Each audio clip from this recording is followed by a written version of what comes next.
All right, guys, congratulations on the great win. CJ, career high 25 points. Just take us through the the overtime period. Man, we had fought the whole way. Came down one possession almost the entire game. I think they pushed it to maybe 5 or 6. We just kept fighting, kept scrapping. Had a chance at the end. I don't know how Alex's shot didn't go in. It touched every part of the rim, but in overtime we just kept fighting, kept scrapping, got down a little bit. Everybody made big shots. We kicked at the dill and won 3, and the rest is history. CJ, you mentioned Alex shot rimming out. It didn't feel like anytime the ball went out of bounds, it didn't feel like anything was going your way all night. Did you guys kind of feel that? And I mean, obviously it was a very resilient effort, but it didn't have that feel like it was going your way. We talked about that at half, how we got to get those 50-50 balls because we weren't getting them, and every time something would happen, they'd come up with offensive rebound, get a lay-in, something like that. So we really keyed in on Nolan because we know he's made big shots all year, and we did a great job. I still don't even know who blocked it, but we got the rebound, hit 2 free throws, and at the end he did. So, Dylan, for you, I mean, kind of a tough first half for you, but you came back strong in the second half. Did you, at any time, did you press a little harder second half? Did you just let the game come to you? No, I didn't feel like I needed to press anymore. They always tell me, like, you get inside, those are shots we want you to take. So, I felt like I got some good looks in the first half that didn't fall. I got the same looks in the second half, and they started to fall. So, just playing within the game. So, that 4-point play at the end of the game, talk us through that one. I saw like 3 other people I thought was going to shoot it before me, and I caught it. I could see the rim, and I was like, we're down 3, we need a good look, and I let it go. He hit me on the arm, fell down, blew the whistle, ball went in. And made the free throw. Yeah, and you made it. So, and now at the end, it looked like, CJ, you, I don't know if it was just you just being hustling for the ball, but it looked like you really wanted the ball in your hands at the end to shoot the free throws because you knew you were going to get fouled. Yeah, just towards the end of games, we have certain plays that we run. A lot of the time is to get it to Dylan or myself, get him that little 10-foot floater that he loves. Just little things like that. Just our teammates having the confidence in us to go out and do difficult stuff. So it was a good one. So now this win gets us 5-0, 5-0, and heading out with 3 very tough road games. How big was this win for us heading into this coming week? It's huge. That was a big win. They're a very, very good team, very well coached. But it's just the first of 4 games this week. So we got to have this tonight, and we come back, have practice tomorrow at 11, and we head down to JAX State. So we got to get ready for those guys. Really good team. I don't know. Did they win tonight? They would be 5-0 as well if they did. I haven't checked the scores. Okay. Anybody know? Not sure. Have you guys ever been in a game where the shot clock is run down that late so many times for both teams?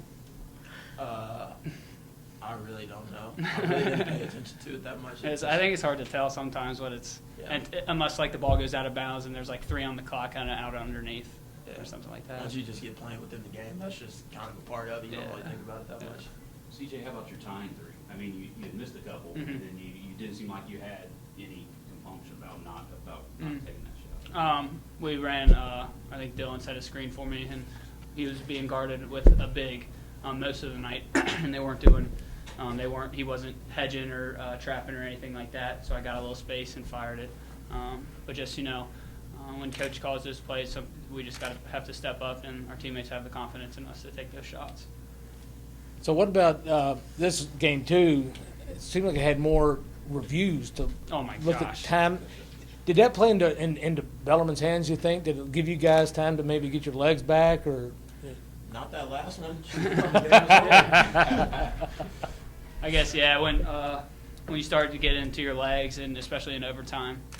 But also it's kind of an annoyance because it's every time the ball goes out of bounds, let's review it. But no, the refs did an awesome job with all the reviews. It felt like most of them were quick and easy. And except for the one where they reviewed your 3 and made it a 2. I said, what took so long, man? It's either a 2 or it's a 3. Right, You know, we want first of to- all, it's really important to me. From a community standpoint, a conference standpoint, a big picture viewpoint, recruiting, exposure, that's one heck of a college basketball game. Coach Mitzi has done a phenomenal job. Their defensive numbers do not lie. They're tremendous on the ball. They're incredibly disciplined, and you have to earn everything you get. And we got outshot 50% to 43-9. They made 10 threes. We made 9. They out-rebounded us by 3. One more offensive rebound than us. Assists were even. They had 4 more turnovers from us. They had one more steal. And as hard as we coach, and as hard as I know their staff's the same as we teach, they go 7 for 12 in the line, and we go 17 for 18. Now, I want to single someone out. Dylan Penn is 2 for 5 tonight from the three-point line. Now, any way you cut it in college basketball, 40% from the three is a good night. He goes 9 for 9 from the line. And I'm singling him out because I know the hour after hour after hour that he has put in Knights Hall. And to see it pay off and to see his confidence continue to grow is a tremendous message when you believe like I do that we have a program. And a program is a plan. And when you implement that plan through hard work and improvement and player development, that is, he deserves a lot of credit. Special win. That's a special win. But to go back, follow up on Dylan, he was in here earlier. We asked him about, was he pressing at all in the first half because he had kind of a tough shooting first half, and he said no. He said his teammates pick him up and keep telling him to shoot. We talked all week about they matter. These players matter, and all I want to do is encourage and compliment that they all matter to each other. This program, everyone matters, from BMA, the Bellarmine Managers Association, to the assistants and to Brad and Steve Hartman, our trainer and our strength coach. Everybody matters. And I think Dylan's saying that they all lifted him up. It's because they know he matters. He's important, but everybody's important. Late game execution again seemed like it was pretty Incredible. The foul with the 5.7, we've practiced it many times, and the execution was spot on. Dylan, he did get the foul. I wish he'd foul with the guy in front of him, but that's okay.